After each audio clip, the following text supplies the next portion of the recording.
Hello. Hello, everyone. Thank you so much for being here. I'm Ricky Rhodes, film director, and working with the United Nations DOALOS team to make some ocean documentaries with them. When I was 2 days old, my father took me to the edge of the Pacific Ocean and put my feet in the water. And so I grew up in Los Angeles, California, surfing in that Pacific Ocean, where I learned about how to respect the ocean, to respect its power, its mystery, and all the creatures within it. And so I went on to study marine biology and then film. So I'm really bridging some of my passions here. And and so I'm really honored to be able to show you a couple of my films. The first one is about an epic expedition to a remote island to do an impossible cleanup. The next one is about an explorer's friendship with manatees. And the last one is about a local Fijian village's efforts to set up a marine protected area and the need to build capacity. So we're gonna screen these 3 films, and then I'll invite up on stage a group of incredible, brilliant ocean experts, and we'll have a panel discussion. So thank you so much and enjoy. All right. Thanks so much. That was about 2 years of work in 15 minutes. So I'd like to introduce our panelists and bring them up one by one. I'm going to do short introductions with their bios. Sorry, guys, we couldn't do the full bios. So I'm going to start with Damien Leloup, who's the co-founder of the Scripps Center for Marine Archaeology, manatee researcher for over 20 years, and a former crew member of Jacques Cousteau's ship Calypso. Damien? Patricia Ricard has been working in environmental protection for 30 years. She is the chairwoman for the Paul Ricard Oceanography Institute, founder of the Ocean and Climate Platform, and the 2024 IUCN Patron of Nature. Thank you. Okay, and then we have Simon Bernard, who's the co-founder of Plastic Odyssey. You probably have already heard of him and met him, and he's pioneering solutions for large-scale plastic pollution. You could say, oh, the fourth one. And then Francois Bailet, who is a senior legal officer at the UN, working on DOALOS, shaping international ocean policy.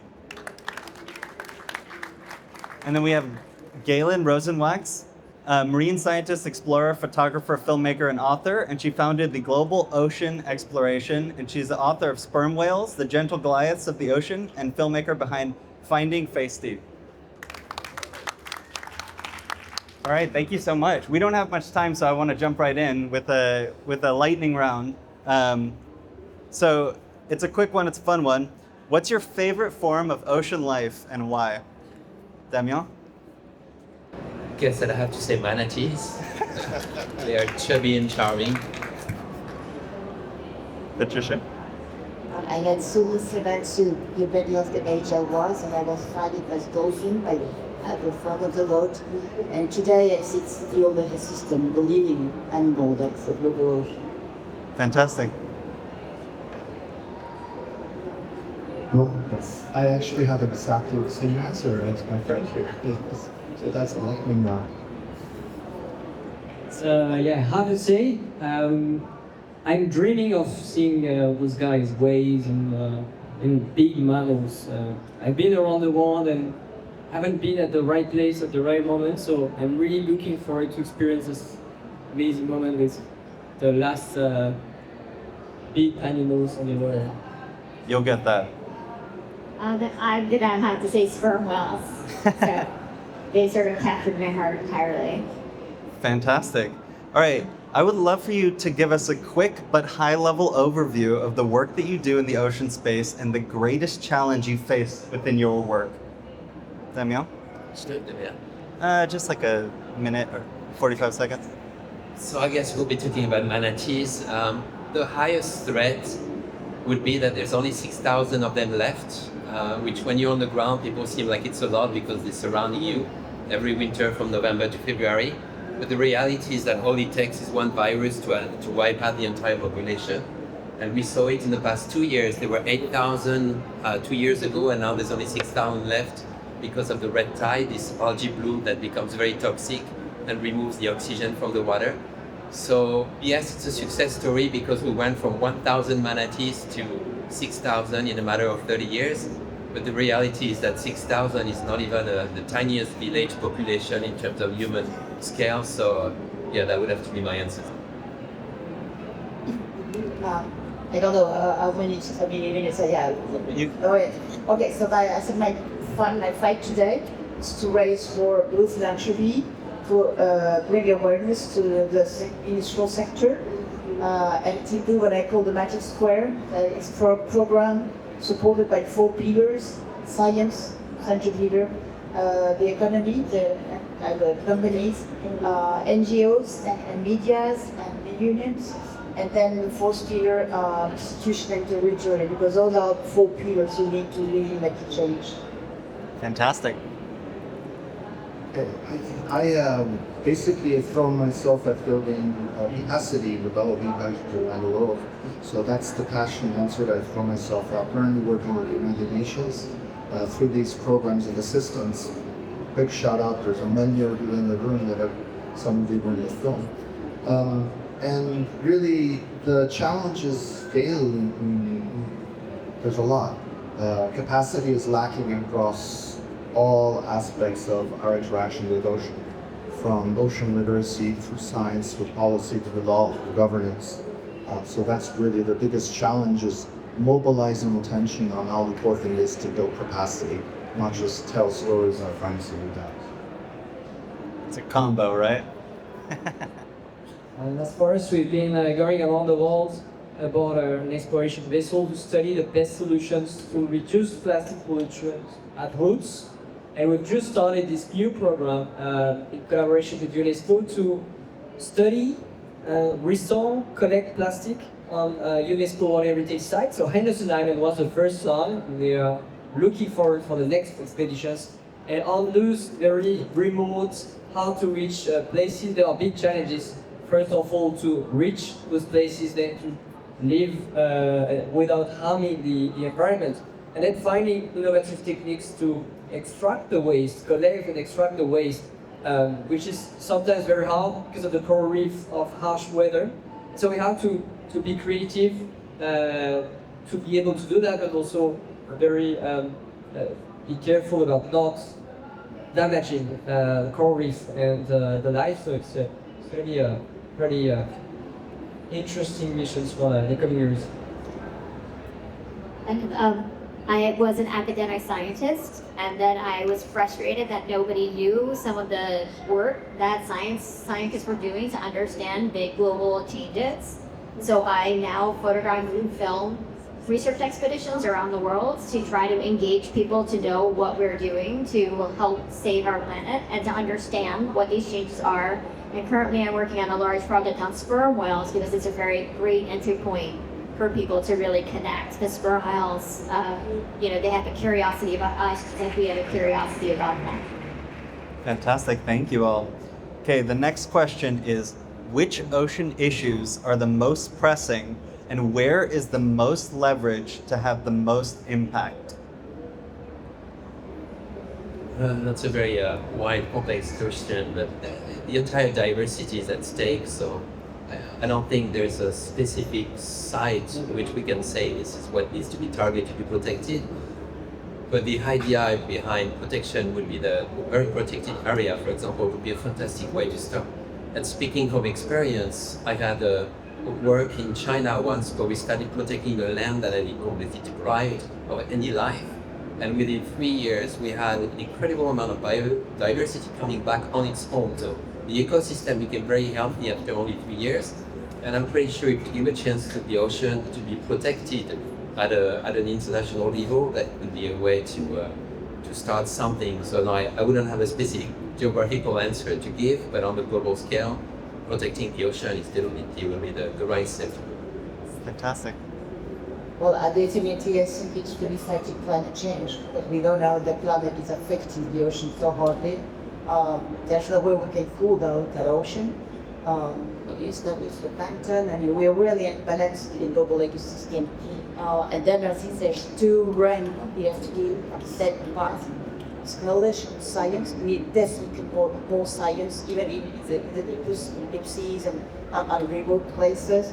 Like science without making too much bother to the ecosystem. And we need definitely governance. And I am very pleased with this morning I heard from Olivier Bobodava, which is a special envoy for the ocean, organizer of gorgeous industry. Said that we might have 53 signatures on the very famous crisis treaty for BBNJ, that means biodiversity beyond national jurisdiction, because there's no binding regulation in the high seas. And we won't save the ocean, we won't save the high seas. So I hope the treaty, we need 60 signatures, so please give your feet across. And we hope that we will have all those countries putting together to really have a first step together in order to save the ocean. And if I may say, the ocean is going to heal us because it's the only place where we do a rich categorialism, where we talk about general interest and we're still at peace. So we need the ocean to save ourselves. Thank you. Yeah, there's fantastic momentum around the BB&J agreement. There were 29 signatures about 10 days, or ratifications about 10 days ago. So now there's more than 50. 53, sorry, maybe. 53. 53. I don't even know where to begin. That's what happens when you have someone that works in this field intimately. On the governance side, I think the largest challenge I think now is harnessing the momentum. I think we need to take 2 steps back.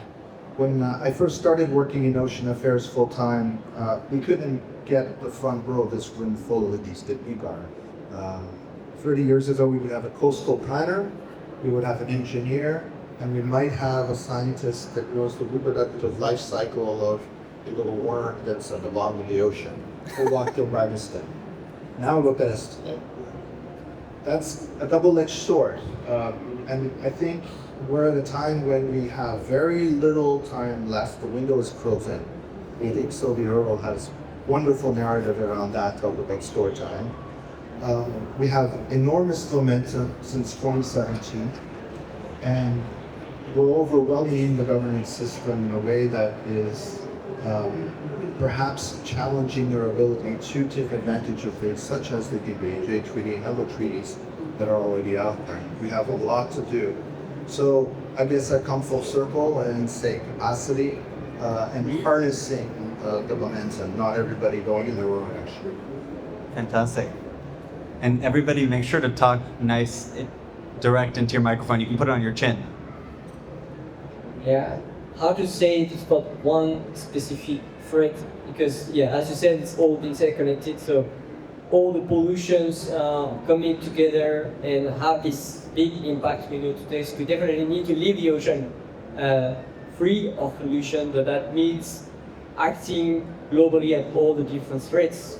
About climate change, plastic pollution is one of them. It's maybe the most visible, so it's a good way, to start protecting the ocean and then getting interested into other types of pollution. You saw in the movie chemical pollution that are invisible sometimes, that maybe have a bigger threats to the ocean, but we definitely need to see it as a global problem and tackle every single way, because we're not going to have one solution that will solve everything, so we should all act. I think that's what I always try to say, to remind the triangle of inaction. We tend to say, it's not my fault, it's competition, or it's the industry, or it's the consumers, and each of the 3 key players, tend to say it's others' fault, so we really need to, whatever we do, act, do something, whereas whether we are a politician, we can vote or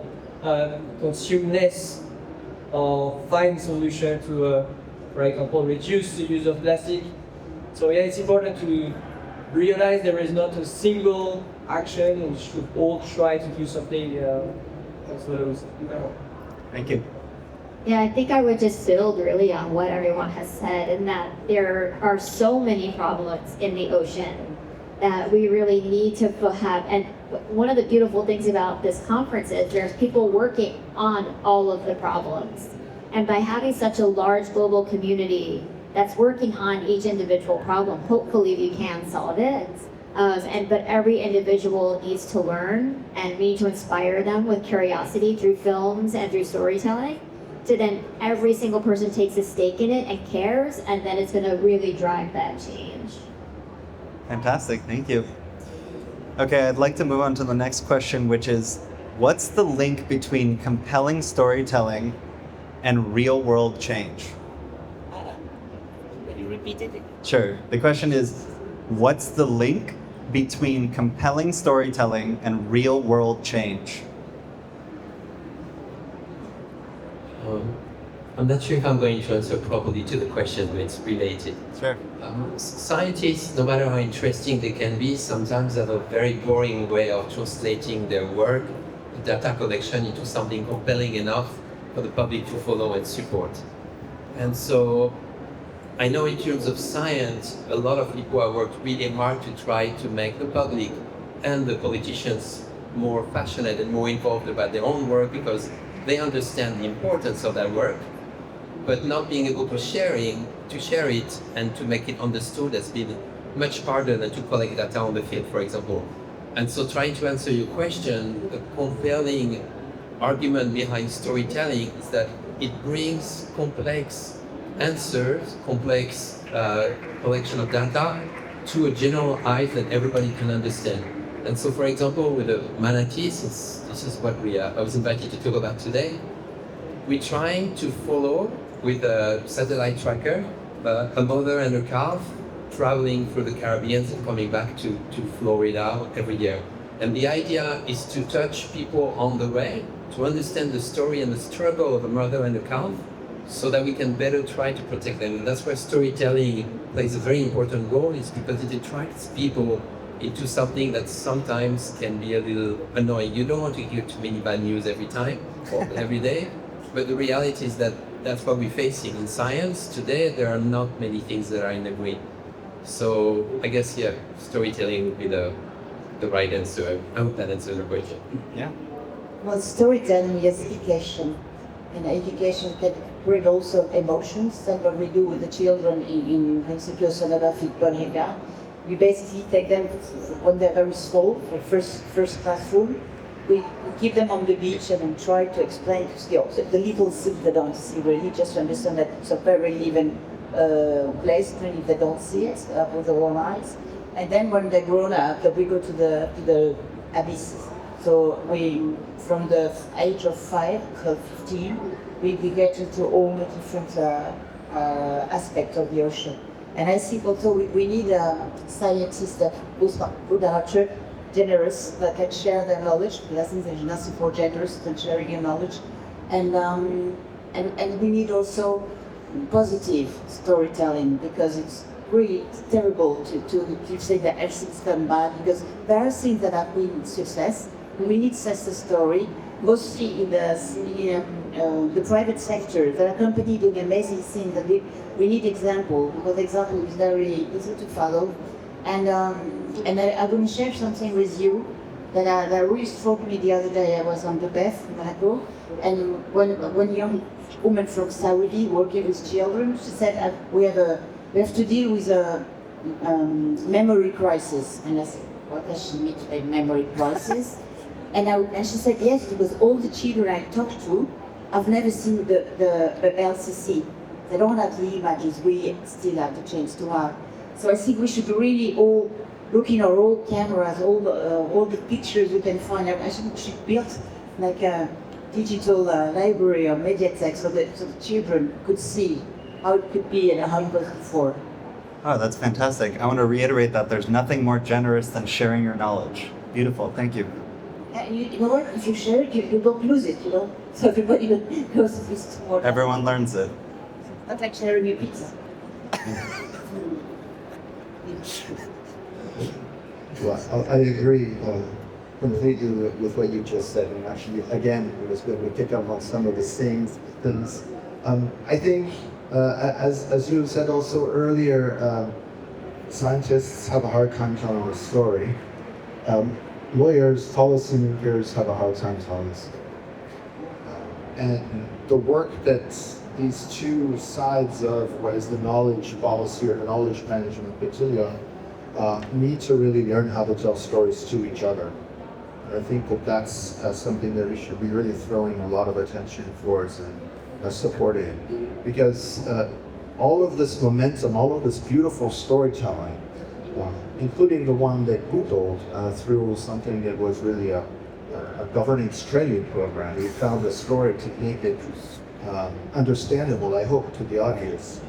All of these things really need at the end of the day to land somewhere for us to have success. Otherwise, it's just one drop of one drop, one drop, one drop. And the storytelling needs to talk about success to motivate, but it also needs to talk about it in some of the real challenges so that we don't lose track of what we could not do or what we were not able to do. I think that's really important. And again, it's a question of how much time we have left. We need to build on our knowledge and really progress with it. I think that's a little bit. I don't have a very specific example that is better than the example that I found in terms of where storytelling actually has impact.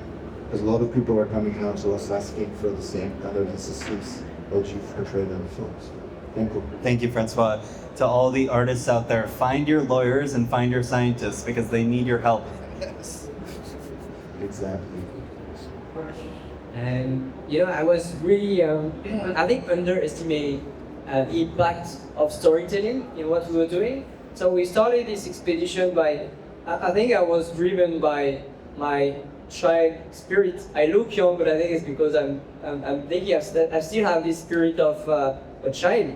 Like I do what I dream of. I'm dreaming of going on this remote island where nobody goes, try to survive on the island and remove the plastic. That's something that I'm dreaming of, and I think you can tell a story that drive changes like that. And at the beginning, we did that just because we wanted to do it, and we wanted to realize these dreams. And when I looked at the films after the possible cleanup expedition, I was really surprised to see that all the children, like all the people, were like really moved by that, and they just wanted to go collect plastic or tell their parents not to buy plastics. And it was really crazy to see parents coming to us a few days after and saying, my child is telling about you every day, talking about you every day, and just wants to do things. It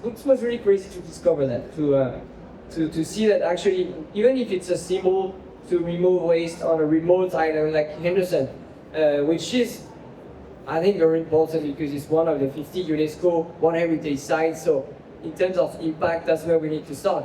But also, the impact is larger than that, because then you bring back stories that, exactly what you say, you can make the impossible possible, because when we started this expedition, everyone was telling us, no, you shouldn't go because there is no solution to remove this waste. So we didn't even have the permit to go there at the beginning. We had to fight to prove that we will do this, and they were like looking at us, what are these young guys, what are messing with our island, We as the British government didn't make it, so what are they doing?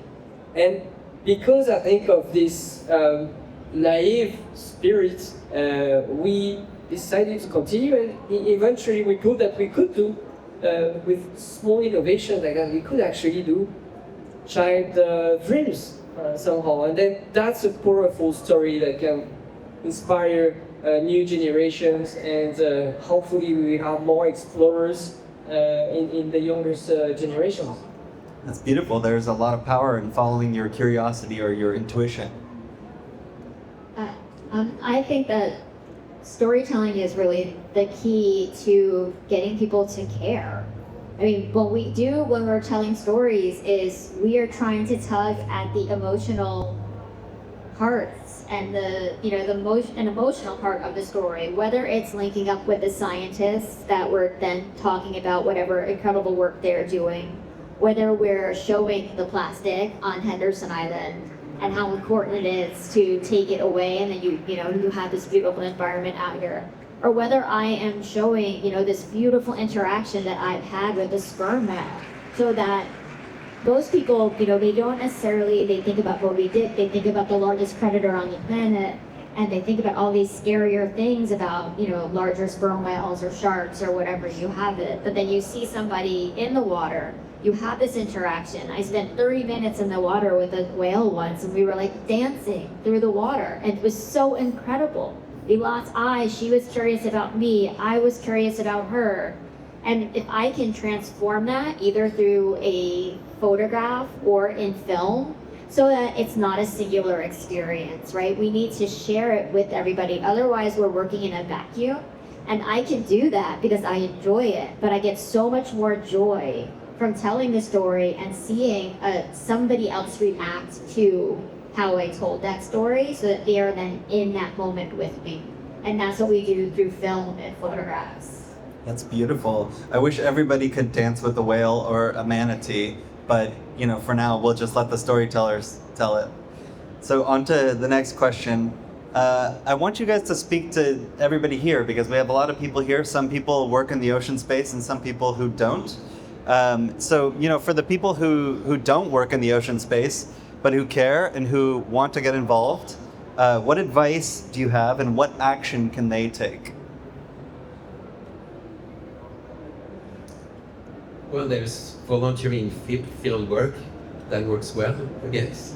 The reason it helps us with manatees because there's a lot of field work needed in expeditions, and we also need financial support. So what we do is that when we go on expedition, we try to enlist donors with our work so that they can provide a financial basis for our research and help on the field, which make them fulfilled.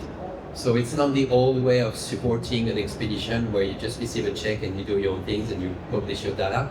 No, it's getting the donors involved. So I guess what I would say, if you're interested in supporting manatee protection and manatee research, come and join us every winter in the Caribbean and in Florida, and we'll make sure your donation goes a long way. Thank you. Well, we have the chance today to have amazing numbers of foundation association. Look at what happened here. The ballet is the world is absolutely amazing. There's so much information immersed in it. So basically, I would say, feed your soul. What we encourage you like most, like when you build a house and then you go for furniture. So try get informed and try to see where your hearts feel. Is it the biodiversity? Is it the climate change? Is it the plastic? Is it the science? And just get informed and go there, because one day you will meet someone and then you talk about it, and we need a more harmonious. So become an ambassador, feed yourself online, and join whoever talks to your heart. Beautiful. Absolutely. Building on that, I think, look at your behavior as a human, as part of the ecosystem. You are part of the ecosystem. I think we've lost touch of the impact of everyone in this room and everyone in this room's friends and families behaving in a way that is more in sync with the ecosystem. Every day would make a huge difference, like sort of on a day-to-day basis. We want to get engaged on directly with issues and causes. I think just look at look at what motivates you, what drives you, what you're passionate about. But also remember, I'm going to take it full circle, the capacity. All of this needs to be afterpaid by something that is not that interesting for many people. It's not part of the foundation, it's not part of the net. But education is central to every life. Nothing will hold if you don't have the right kind of skill sets across generations. So support education in ocean affairs and ocean literacy as well. That's fantastic. And there's so many resources online to learn. You can just endlessly learn and follow your passions. Yeah, I would say, talking about the ocean, and if you're here, that you are interested in the topic, but I think we should all reconnect to nature and to the ocean, because we are all working in different fields, but somehow connected to the ocean, and sometimes very far from it. And we forget what it is, what is reality. So we are all behind our computers and smartphones, and sometimes we get really disconnected to nature, environment, and the reality. And that's, I think, what could drive us back to protecting the ocean. And as Patricia was saying, just have a look at the old Cousteau movies, and that's what I'm doing right now, actually. And there is one, like a very first movie, Parties humaines de fond. You know this one, even just in front of... Equestrian liaison. Exactly. Go and look it on YouTube. You will see the size of the fish those two guys have catch Crazy. He gets them, and it's or something happened. Yeah, It's really crazy. In few decades, when you dive, in the Mediterranean now, you can see some octopus and carps sometimes in Marseille, but then nothing like what you see in the Cousteau's movie a few decades ago. This is really crazy to realize that, and I think if you haven't seen it, you don't realize the impact of human on the ocean. Yeah, it's so true, and I think that one thing that is, inherent, there's an idea called shifting baseline, so that you only remember what you saw when you were a child, and then everything is compared to that. So along those lines, but we have to remember that it was so much more incredible when our parents or our grandparents were children.